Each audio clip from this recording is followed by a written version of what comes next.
What up, people? I know it's been a long time since I posted a video, but I got a mock draft since the lottery came out, and of course the Knicks got fucked. But let's go with it. Number one, gotta go Markel Fultz, easy. Lakers, Lonzo Ball gets where he wants to go. Easy pick if they hold on to it. Well, it's rumored that both the Lakers and the Celtics are going after Paul George. Rumor has it that Paul George wants to end up in LA where he's from. Uh, but it's tricky because he has to agree to a contract, and I don't think the Celtics would send the number one pick without a guarantee or a sign and trade sort of situation. Celtics also reportedly interested in trading that pick for Jimmy Butler, possibly. I think the smart thing to do might be to just hold on to that pick. Number three, the 76ers. I have them going with Malik Monk, shooting guard out of Kentucky. I think uh, he just fits their roster so perfectly.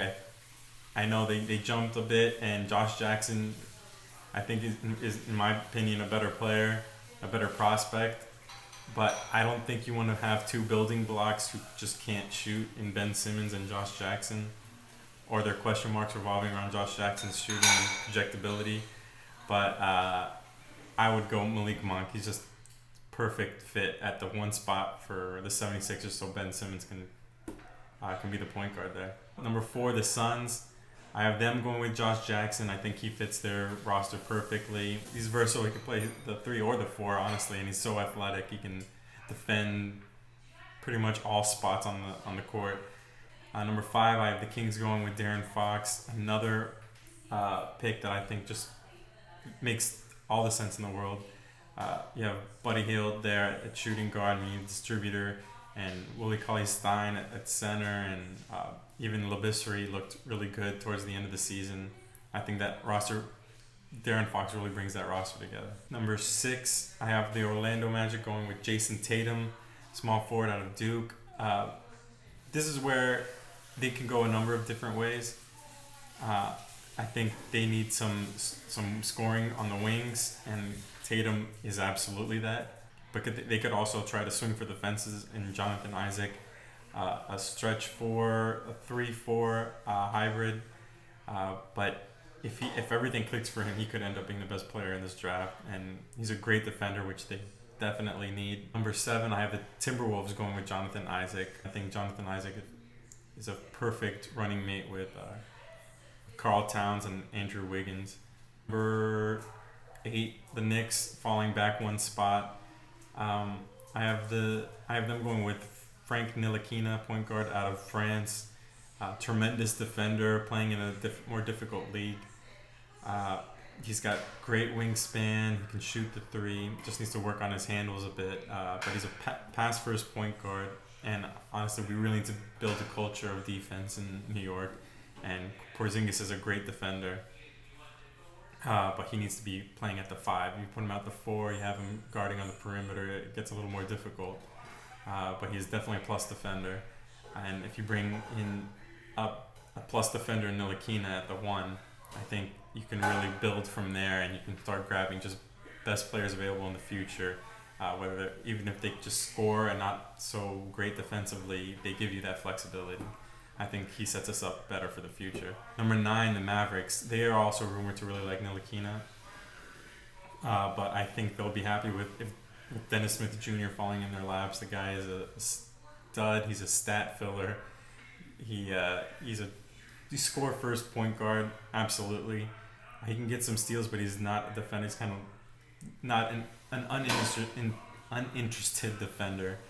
But he's an athletic freak and has tremendous potential. I think he's more sure thing to be an all-star than Ntilikina, but I think you can really build a culture of winning with Ntilikina. But Dennis Smith Jr., I think his stats are going to be through the roof, to be honest. Number 10, I have the Sacramento Kings going with Zach Collins, center out of Gonzaga. I know they need wings, and I think this is way too early. Not way too early, but it's early to pick Justin Jackson. I think they should go best player available. I know, like I said, they have Willie Cauley-Stein and Labisserie who can play the four, but Zach Collins, I think, is the best player available at this spot. I think he's a better prospect than a couple of people already mentioned, and Lakina Dennis Smith Jr. Just uh, Mavericks' desperate need for a point guard, and the Knicks' only position that they have of value is or players that have value are Porzingis and Billy Hernan Gomez that are both centers. Um, so it's difficult, but I think Kings would be getting a tremendous player in Zach Collins. I think he has insane potential. Number 11, Lauri Markkanen, going to the Charlotte Hornets. A pure shooter at the center spot, can play some four. I don't know if you want to keep him at the four because I don't know how much of a defender he's going to end up being. But he's pretty athletic and he can run the court with Kemba.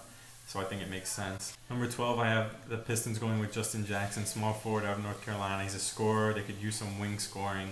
And I don't really know what's going to happen with KCP. Kind of had a down year this year.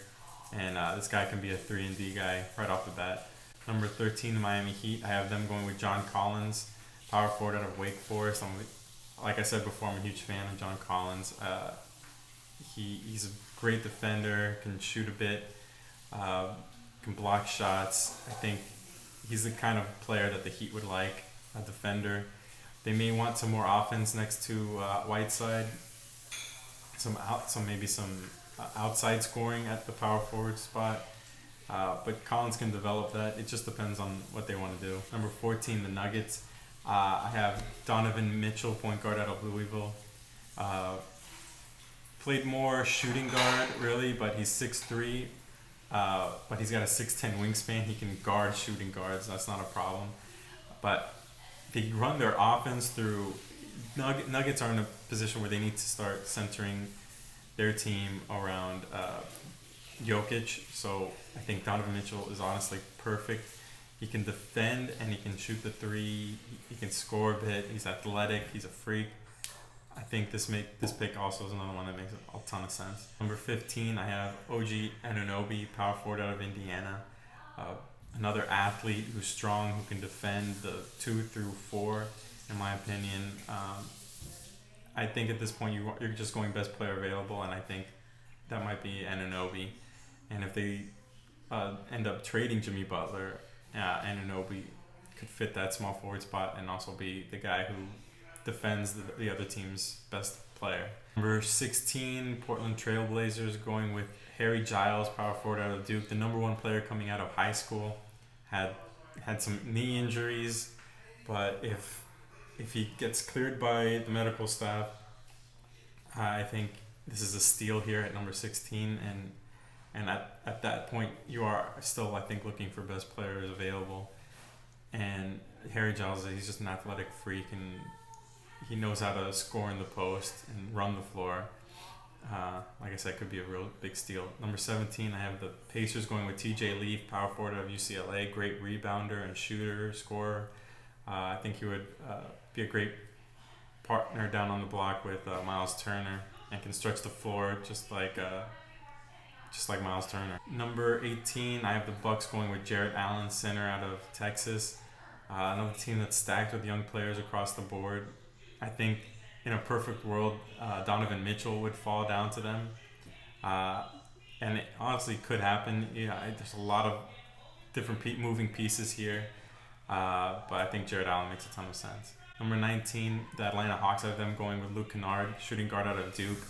I honestly think he's much more than just a spot-up shooter. He can run the pick and roll. He knows how to get space in order to get that shot off. I think he'd be a great... the Atlanta Hawks were 23rd, I believe, in the NBA in three-point percentage, and I think Kennard can walk right into that lineup and help those shooting percentages. Number 20, with their second pick, the Portland Trailblazers going with Ike Anugbagu, center out of UCLA. This guy's got a lot of potential. A lot of people might think he might end up being in the lottery picks, top 15, just off his potential. And I think Blazers would be good to pick up someone who can spell Nurkic if they end up re-signing him. I think he's a restricted free agent, but he's going to stay in Portland. He did really well for them after the trade. 21, I have the Thunder going with Terrence Ferguson, shooting guard slash small forward, out of the Australian League. Another top high school prospect who went abroad. Um, he's a 3 and D guy, but who hasn't figured out the D. He can get to the rim and he can shoot three. He just needs to work on his defense a bit, but he's got great length, 6'7". He can run the floor with Westbrook. I think this would be a great potential pick for the Thunder. 22, I have the Nets going with Justin Patton, center out of Creighton. This draft ended up being really loaded with centers. I think he's got tremendous potential, and the Nets don't have any position, in my opinion, where they just aren't looking at. And Brook Lopez, I don't know if he's gonna end up staying in Brooklyn. I don't know if Brooklyn wants him back just solely because of his age, and he doesn't fit their timeline anymore. And I think Justin Patton would be good to come right in off the bench for Lopez and provide some scoring and defense. 23, the Raptors going with Ivan Rabb, power forward out of California. I'm not so big of a fan of Ivan Rabb. He's a great athlete and he can run the floor. And this pick honestly depends on what the Raptors do with their power forwards. Ibaka is a free agent, but they have his bird rights, so they can give him a great deal, and I think they intend on giving him a good contract. And they have Patrick Patterson, who's a free agent,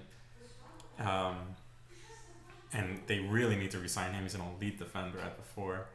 So if they end up signing both of them, they probably don't go with Ivan Rabb. But unfortunately for them, there's not a lot of wing players here that are worth the pick at 23. So for now, it's Ivan Rabb. 24, Utah Jazz going with Frank Jackson, point guard out of Duke. 6'3" with like a 6'7" wingspan. Great scorer, can come off the bench for George Hill. This is another interesting team. Depending on what Gordon Hayward does, I think he can really be tempted to go play for Boston and his old coach. I hope not, for 2 reasons. Obviously, I hate the Celtics, number 1. Number 2, I think he's just perfect for the Jazz, and they help develop him, and they're surrounding him with some great players. It's just unfortunate, again, for this team that the Warriors exist and have those crazy 4 all-pro players. But the Jazz are just a great team with Hayward, and I think Frank Jackson can provide some good scoring off the bench. 25, Orlando Magic going with Bam Adebayo, power forward out of Kentucky. They need defense, and with their first pick, Jason Tatum, he needs to work on his defense. So they got a wing scorer. Now they're going with a wing defender. This guy can also guard 3s and 4s. He's a more of a potential pick more than what he showed. But I think it makes sense. Portland Trailblazers, number 26. With their third pick, I have them going with Joe Evans, point guard out of Oklahoma State. He's small, but if you look at his stats, he did everything for that team. He scored, he got a ton of assists, rebounds, steals, great three-point percentage and free throw percentage. The only thing, he's just small. He's 5'11", but he's got a 6'5" wingspan, so he's fine at point guard. He's just not great. He's not a great athlete or that fast, but this guy can also help with the Trailblazers scoring when Lillard's not on the court, which isn't a lot of the time. Lillard seems to be on the court all the time. 27, the Nets. I have them going with Amadou Diallo, shooting guard out of Kentucky. This is a guy with tremendous potential. He's a freak athlete, 6'5", with a 6'11" wingspan. The Nets are a team that need to start swinging for the fences, to be honest. They don't have many players on their roster that have any sort of starter potential, in my opinion, or starting on a winning team potential. And Diallo has that. They just need to develop him, and the Nets have time. They don't have their pick next year. They just need to focus on who they have. 28, the Lakers going with Isaiah Hartenstein, power forward out of Germany.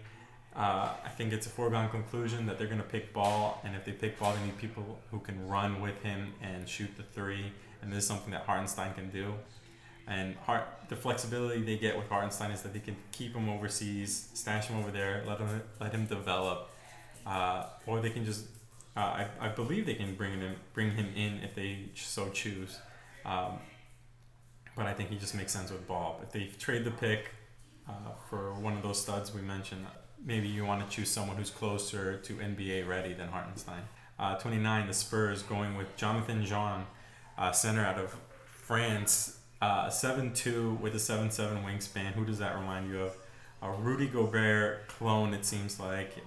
He can run the floor, but this guy can actually hit threes, is what's nuts. His standing reach is unfathomable. This is another potential, just based on potential pick. And the Spurs do well developing foreign players. I think you would want to go the slow route, maybe stash him overseas, or do what the Jazz did with Gobert and kind of just bounce him around from the D League to the first team, making sure he gets minutes and developing. But it's going to take time. Utah Jazz, number 30 from the Warriors pick, obviously. I have them going with Tony Bradley, center out of UNC. I think this is a great value pick. Bradley could go somewhere earlier in the 20s. A winner. He's got great length. He's only 6'10", 6'10 and a half, but he's got like 7'5" wingspan, so he's fine at center. He's a big guy, and he's an elite offensive rebounding machine. So I think he'd do well to come off the bench for Gobert. So that's it. Let me know what you guys think. Follow me on Twitter, subscribe, leave me a comment, and I'll see you guys later.